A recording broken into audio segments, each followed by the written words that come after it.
Good evening students. आज मैं फिर से एक नया टॉपिक लेके आ रहा हूँ। पिछले वीडियो में हम लोग एडवांटेज के बारे में पढ़े थे। आज फिर से मैं इसका डिसएडवांटेज के बारे में बता रहा हूँ।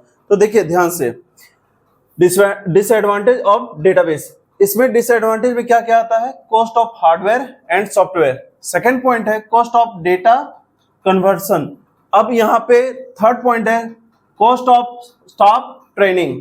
ध्यान से देखिए, आज एक चीज का हम जिक्र कर रहे हैं, यहाँ पे आ रहा है कॉस्ट। अब कॉमर्स वाले बच्चे बोलेंगे तो सर हम तो अकाउंट्स में भी कॉस्ट पढ़ते हैं। सही बात है, जिंदगी में कहीं भी पढ़ाई स्टार्ट कर रहे हैं 11 के बाद तो हर जगह पे कॉस्ट ही कॉस्ट नजर आ रहा है। अब ये आईपी में भी कॉस्ट आने लगा, तो चलिए ज्यादा न समय लेते हुए सिर्फ कॉस्ट के बारे में ही जिक्र करते हैं। कॉस्ट एक्चुअली होता क्या चीज है? देखो, जो भी अगर हम हार्डवेयर या सॉफ्टवेयर खरीदेंगे, सबसे पहले ध्यान दीजिए, जैसे यहाँ हार्डवेयर और सॉफ्टवेयर की बात हो रहा है, अगर हम कहीं नया खरीदेंगे तो हमें पैसा लगेगा कि नहीं लगेगा? ये आपका किसके अंदर आएगा?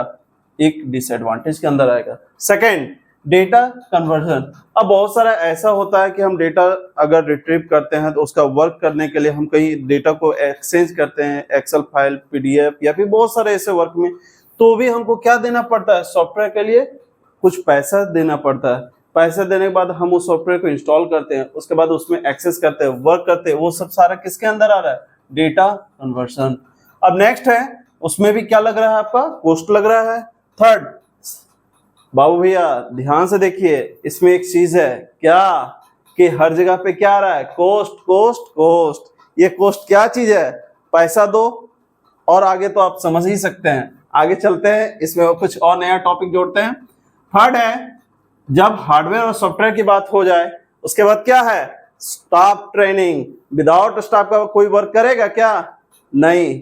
तो आप सिंपल से समझ सकते हैं कि अगर हम कोई स्टाफ रखेंगे, अगर हम कोई वर्क करने बोलेंगे तो उसको भी क्या करना पड़ेगा? आपका कॉस्ट पे करना पड़ेगा, यानी पैसा देना पड़ेगा। जब पैसा दीजिएगा तो वो वर्क करेगा, जब वर्क करेगा तो आपका डेटाबेस का कोई काम होगा। अब तो इतना समझ में आ गया, ये सब सारा क्या है? आपका डिसएडवांटेज ऑफ डेटाबेस है। इसके बाद नेक्स्ट टॉपिक है आपके पास DBMS. Database stands for database management system. हम लोग पिछले वीडियोस में पढ़े थे, डेटा क्या है? कलेक्शन ऑफ इंफॉर्मेशन, जिसके थ्रू हम लोग क्या मिलता है? डेटा मिलता है। अब एक से ज्यादा डेटा जब एक अरेंज पार्टिकुलर ऑर्डर में हो जाता है और हम उसको यूज करने लगते हैं तो वो मेरा क्या हो जाता है? ऑलरेडी क्या बन जाता है? एक से ज्यादा का डेटा एक साथ अगर मेरे पास कलेक्शन ऑफ डेटा आ जाएगा तो वो मेरा डेटाबेस कहलाएगा कि नहीं? अब वही डेटाबेस आगे और बहुत सारे वर्क में अगर हमको लाना है तो उसके लिए हमको क्या चाहिए? एक प्रॉपर सॉफ्टवेयर चाहिए। जब आपके पास सॉफ्टवेयर हो जाएगा तो जो काम आप पेपर वर्क में करते थे वो काम आपका किस पे चेंज हो जाएगा? तुरंत वो काम कुछ ही मिनटों में आप उसे, जो भी डेटाबेस है आपका, उसमें आप क्रिएट कर सकते हैं, मैनेज कर सकते हैं, इंटरेक्ट विद डेटाबेस के थ्रू कोई भी काम कर सकते हैं बहुत ही आसानी पूर्वक से। चलिए हम एक एग्जांपल लेके समझते हैं इसको बहुत ही इजी वे से। मान लीजिए पहले, आज से हम 10-15 साल पहले चले जाए, जब कंप्यूटर का जमाना नहीं था, बहुत ही कम कंप्यूटर यूज होता था, तो सारा काम किस तरह से होता था? हमें हर कोई काम हमको जो भी काम करना पड़ता था उसके लिए हम लोग को क्या लेना पड़ता था? सब पेपर वर्क होता था। अब पेपर वर्क धीरे धीरे रखते रखते बहुत सारी जगह पे ऐसा हो जाता था कि वो पेपर लॉस हो जाता था। कोई ऐसा भी इंपॉर्टेंट काम आ जाए, जब हम खोजने चाहें वो मिल नहीं पाता था, तो फिर हमको बहुत सारा दिक्कत आता था। अब क्या करें? उस जगह पे हम लोग क्या यूज किए कि धीरे धीरे और अपग्रेड होते होते हम लोग, कंप्यूटर जब आया तो फिर हम लोग एक कोई प्रॉपर सॉफ्टवेयर का यूज किए। मान लीजिए एक एग्जांपल लेते हैं हम सिंपल सा, अगर कोई मेरा एक वैकेंसी है, सिंपल कोई एक रेलवे में वैकेंसी है, अब वैकेंसी को भरना है। अब भरने के लिए हम लोग पहले क्या यूज करते थे? हम लोग एक प्रॉपर ऑफलाइन मोड पे फॉर्म भरते थे। अभी क्या हो गया? एक आधार नंबर डालिए, वेरिफिकेशन करिए और तुरंत डेटा आपका ऑलरेडी जो फीड है आपका आधार कार्ड में वो ऑटोमेटिक एक्सेस हो जाता है। उसके बाद आपका नॉर्मल जो प्रोसेस है वो करिए और आपका फॉर्म फिलअप हो जाएगा। ये तो फायदा है एक सॉफ्टवेयर के थ्रू, जिसके थ्रू हम क्या कर सकते हैं?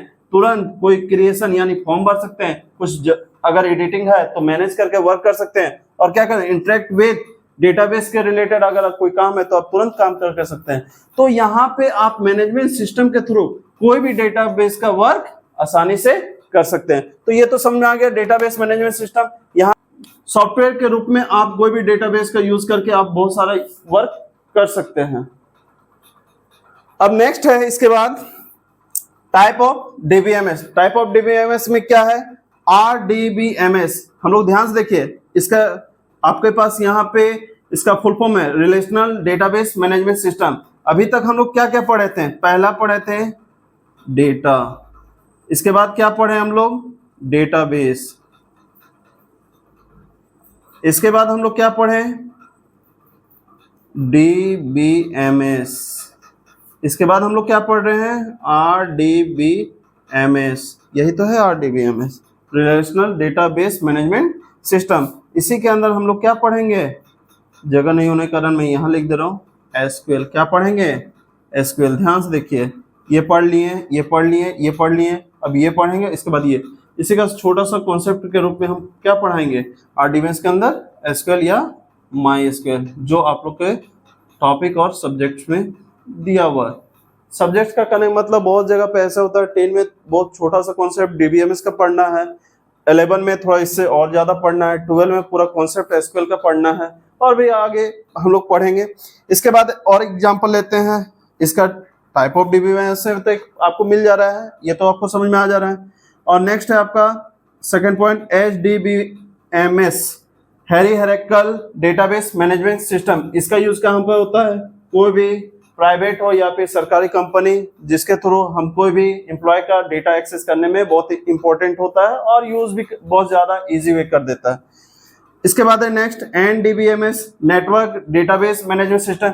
ये यूनिवर्सिटी, अब यूनिवर्सिटी के अंदर बहुत सारे कॉलेज रहते हैं, उसका डेटा एक्सेस करने में ये नेटवर्क डेटाबेस मैनेजमेंट सिस्टम का यूज होता है।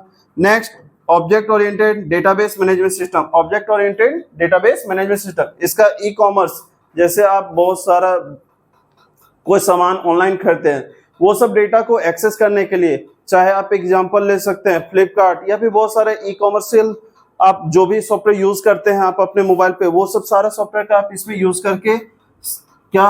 यूज करके कोई भी सामान को मंगा सकते हैं। कोई बेस एक होता है कि खरीदें, कुछ पसंद नहीं आया तो उसे रिटर्न कर सकते हैं। वो सारा काम किसके अंदर होता है? Object oriented database management system के अंदर होता है। तो ये सारा चीज एक कॉन्सेप्ट है जिसके थ्रू हम लोग आगे और टॉपिक पढ़ेंगे। सिर्फ आप लोग को क्या पढ़ना है?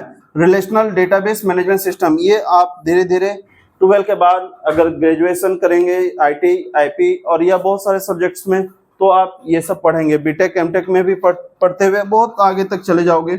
अब हम लोग ज्यादा टाइम नहीं लेंगे, इसमें सारा कॉन्सेप्ट आपको क्लियर कर दिए हैं। अगर इसमें कोई डाउट होगा तो हमें कमेंट करके बताएंगे, अगर नहीं है तो फिर आगे हम नेक्स्ट वीडियो में हम लोग पढ़ेंगे।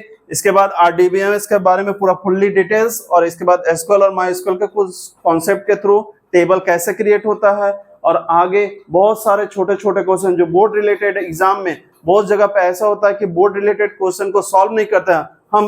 अब इसके बाद जब भी पढ़ाएंगे तो एक टॉपिक बताने के बाद जो पिछले साल के बोर्ड में CBSE हो या JEC बोर्ड में जो आया है उसका एग्जाम्पल देते हुए मैं सारा क्वेश्चन को सॉल्व करते हुए बताऊंगा। तो आज के लिए बस इतना ही, फिर मिलते हैं नेक्स्ट वीडियो में कुछ नए टॉपिक के साथ। तब तक के लिए थैंक यू।